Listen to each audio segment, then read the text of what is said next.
So I want to talk about this particular topic that I think is very important to talk about as it relates to African Americans who are moving to Africa. And I want to talk about things that I think most people aren't talking about as it relates to these ventures that we're seeing. And the video today is going to highlight why I believe African Americans, most of them who are making their way to Africa, are not going to fit in Africa. And the reason why I say that isn't to start some kind of disunity. But the reason why I am saying it is because African Americans and Africans are two different types of people. Here's what I mean by that. When you look at the culture and the ideology and the belief systems that Africans have compared to what African Americans have, there's a huge divide. There's a huge gap in that sense. African Americans are coming from an atmosphere and a part of the world where there's a certain type of belief system. There's a certain type of element, cultural element. There are certain types of way things are done that they grew up into and they're used to, whether it's the monetary system, whether it is the educational system, whether it is the government system, politics. You can go on with this. And it's so far different from what Africans are used to in the same examples that I gave. And so based on that, these two are not the same people. Yes, we share the same skin color, but in terms of that, in terms of those examples I've given, cultural, ideological thinking, social construct, we're not the same people. And it's not any different from Nigerians and Ghanaians are not the same people, or Ghanaians and people from Togo aren't the same people. It's the same way, both share the same skin color, but they have totally different belief systems. And so that's what I mean by that. Now, having that understanding, I also want to make the distinction that saying that most African Americans aren't going to fit into Africa isn't the same as saying that they're not going to be welcomed in Africa. Okay, so I want to just clear that distinction right off the bat. That is not the same thing. As a matter of fact, it's the opposite. Most African Americans, as well as many foreigners that go to Africa, are mostly welcomed in Africa. Africans are the most welcoming people. When you consider people of different, different continents, Africans are the most welcoming people. As a matter of fact, there have been criticism over the years that Africans would welcome foreigners much more than they would welcome their own tribe in many cases. So it isn't a question about African Americans not going to be welcomed. They're most certainly going to be welcomed in Africa. Okay, so that's not the same thing when I say that most of them are not going to fit in. Fitting in has to do with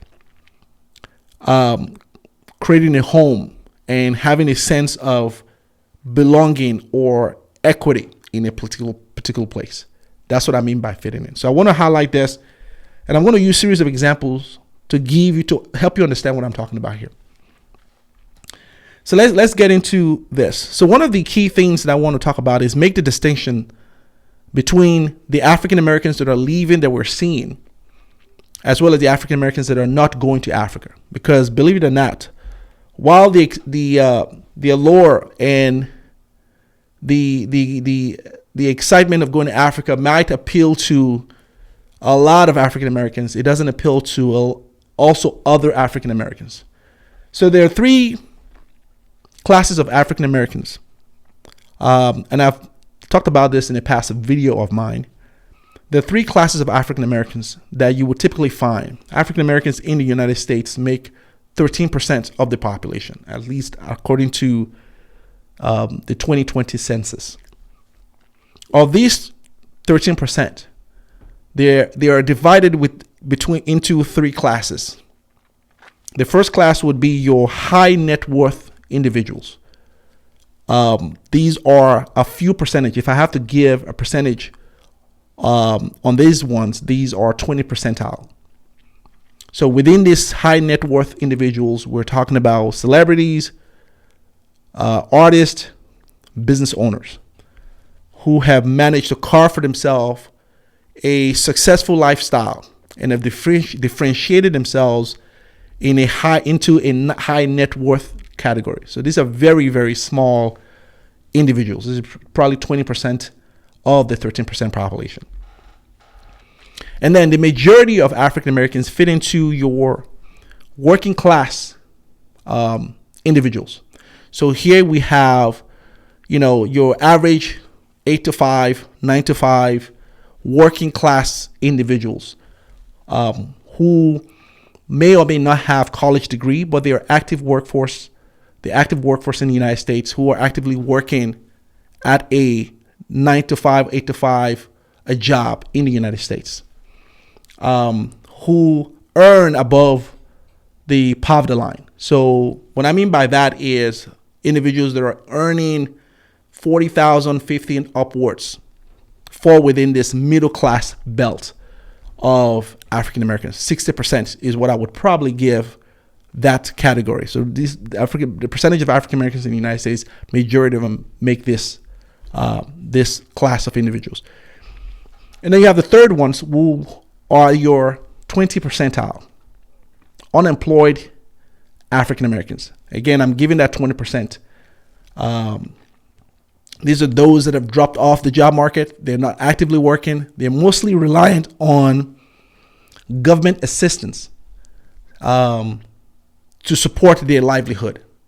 Okay, these are ones that you typically would hear that are plugged into either the welfare system, Section 8 housing, some type of governmental assistance will be within that 20% that are making their way to Africa, which is essentially how they're able to fund that. Again, so think about it from that sense, right? Because no active workforce will ever leave their job to move to another country, not unless that job isn't fulfilling. So you might have someone who is working in a job that is and earning below the poverty line.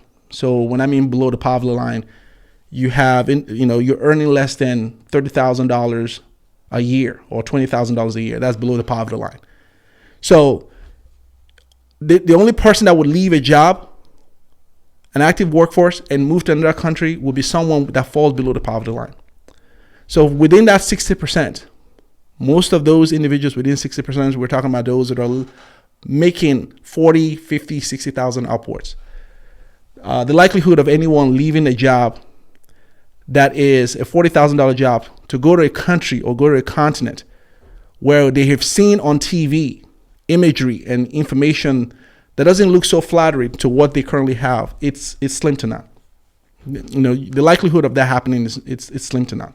Okay. The ones making their way to Africa are the 20 percentile. And I need you to understand this very well because it's going to help you understand why most of these ones aren't going to fit in to Africa. These are the ones making their way to Africa in terms of wanting to live permanently. Now, understanding, and you can understand why that is, because they're not actively working in the United States.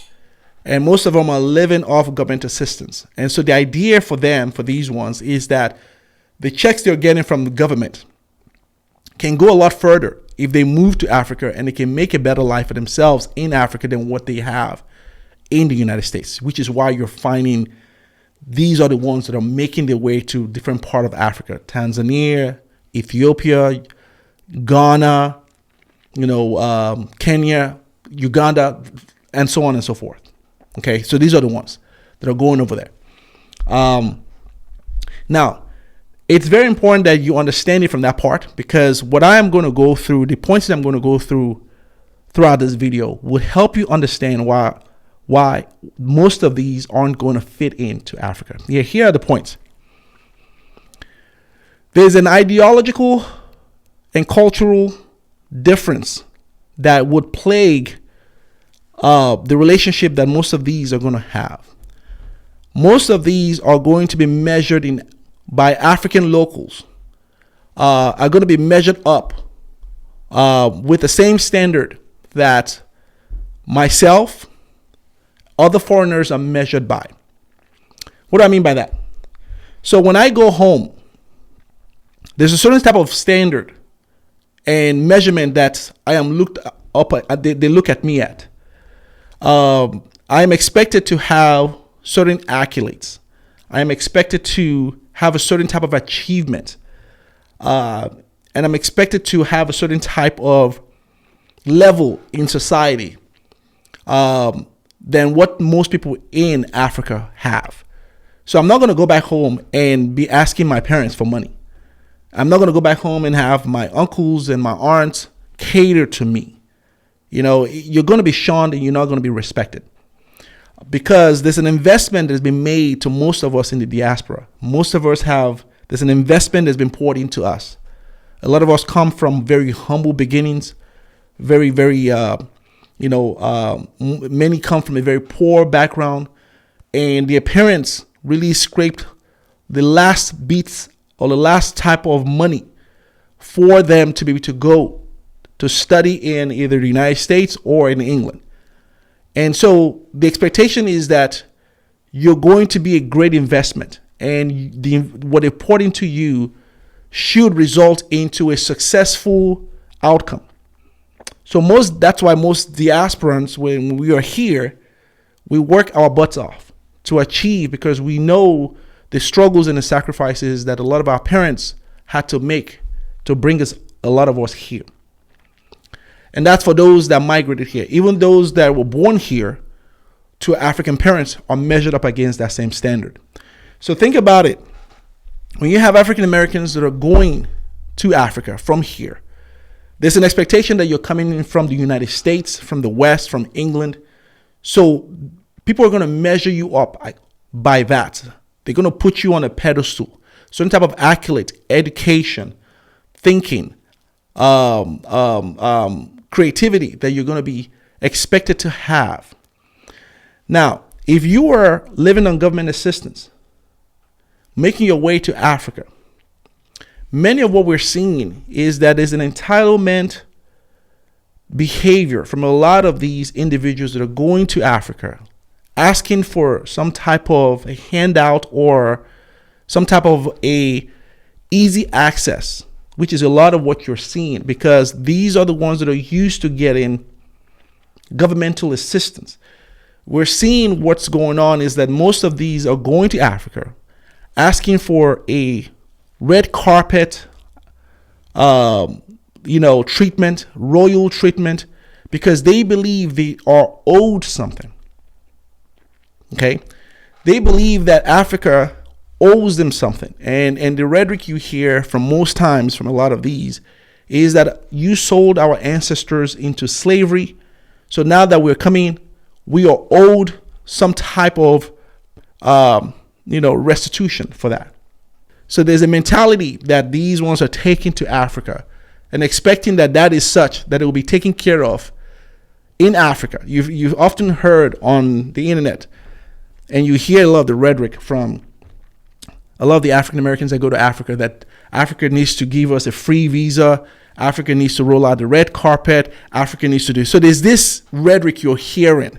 And the reason why you're hearing that is because a lot of those people who are going to Africa are people who are dependent on the government. This is the same rhetoric that you hear here in the United States, where they feel they're owed something.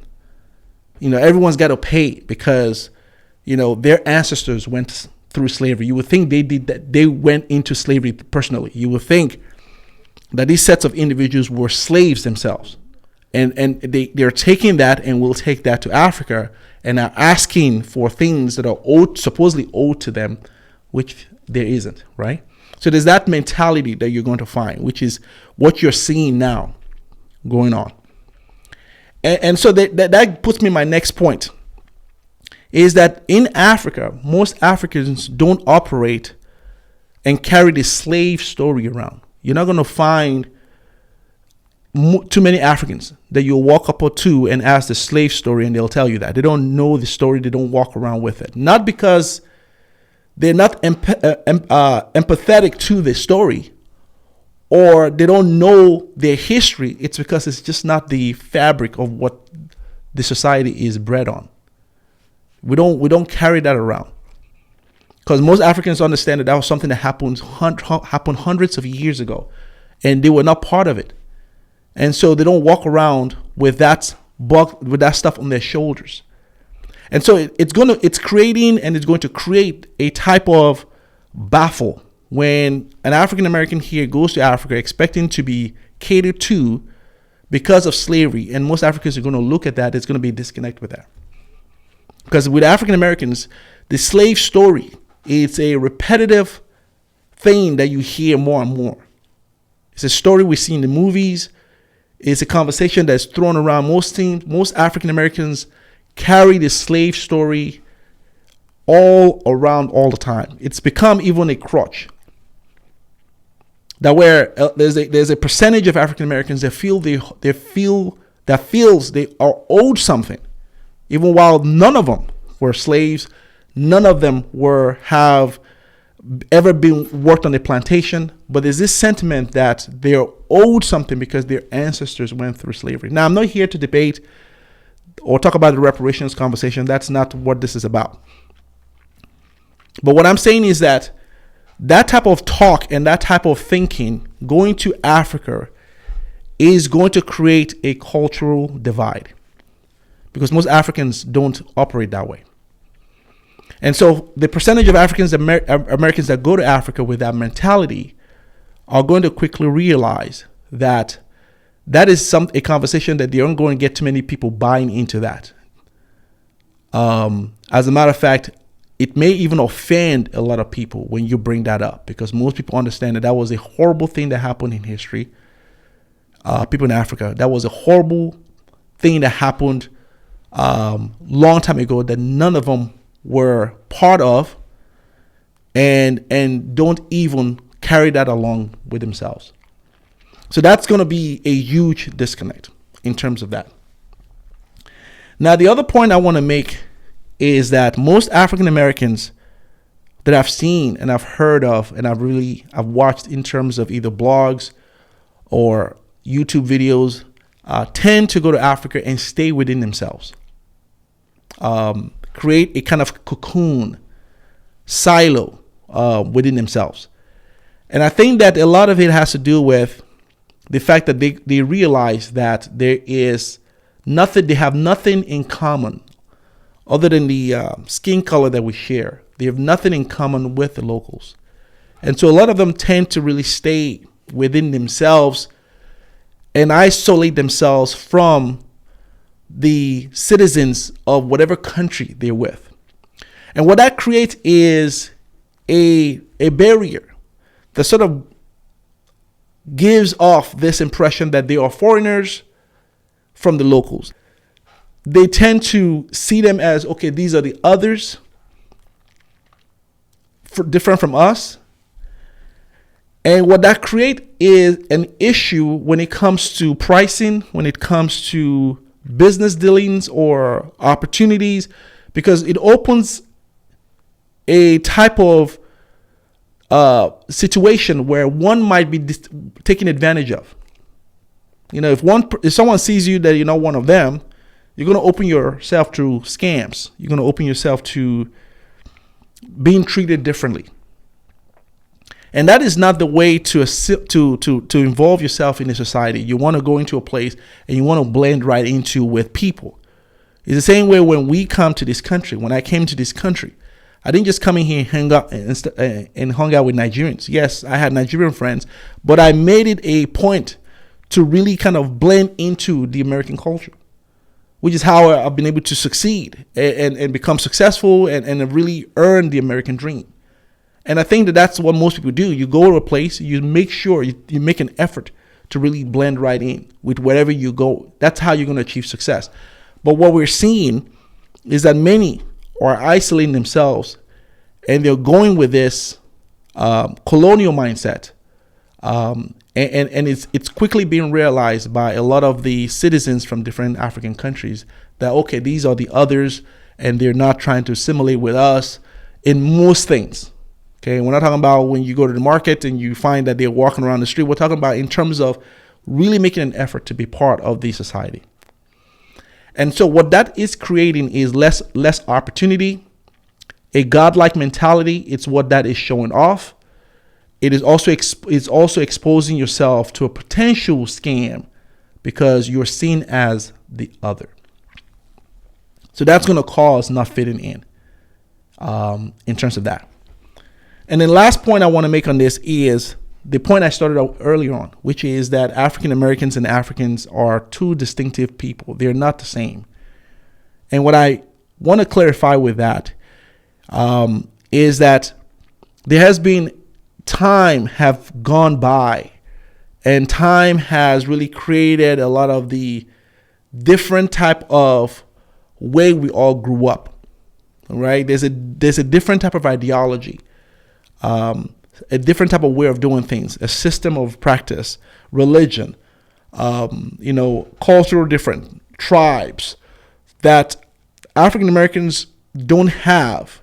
And they have for themselves things that they've learned in the West because that has been their home for centuries.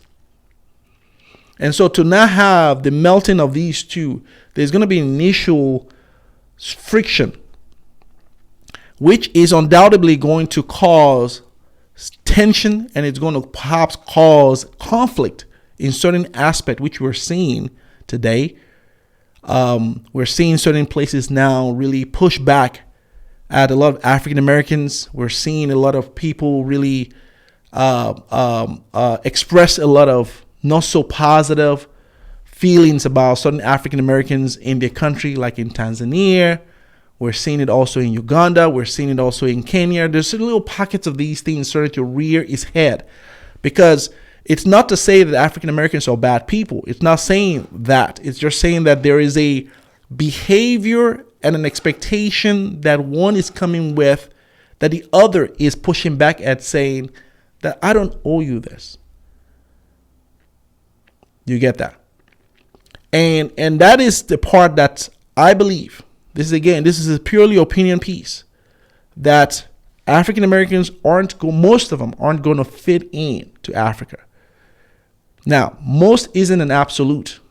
Most isn't saying all of them, right?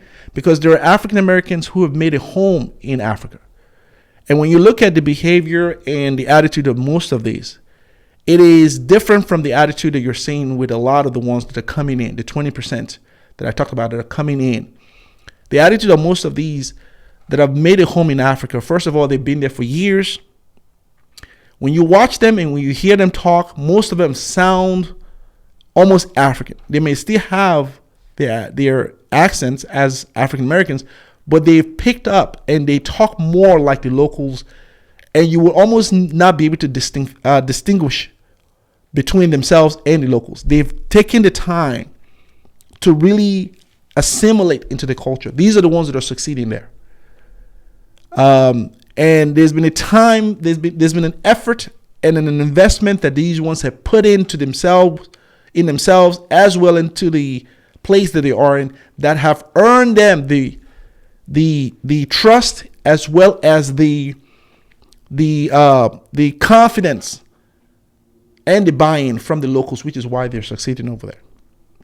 These are not the ones that are going there with the mindset of, you owe me something. My ancestors were sold by you guys and you owe me something. You have to roll the red carpet. These aren't going there. These individuals aren't going there with that mindset, because they've learned, and I'm sure these ones learned, that is a behavior that will quickly get you enemies in Africa when you come in with that type of mindset. Because Africa actually doesn't owe you anything in terms of that. If you go there with that mindset of, you're not going to get anyone in Africa feel like they owe you something. Anyway, thank you all for watching. Please leave me a comment, subscribe to the channel, share this video as well as like the video. and I'll see you all. Det finns ingen annan där som kan stå här by my side, oh why. Sättet du rör på det får mig att dö för det baby. För de här yardis, de vill ju bara dra ner oss. Men du är fett och vanlig. Och det jag lägger av min tid, jag vill ha det. Du får mig känna safety. Jag kan nog leda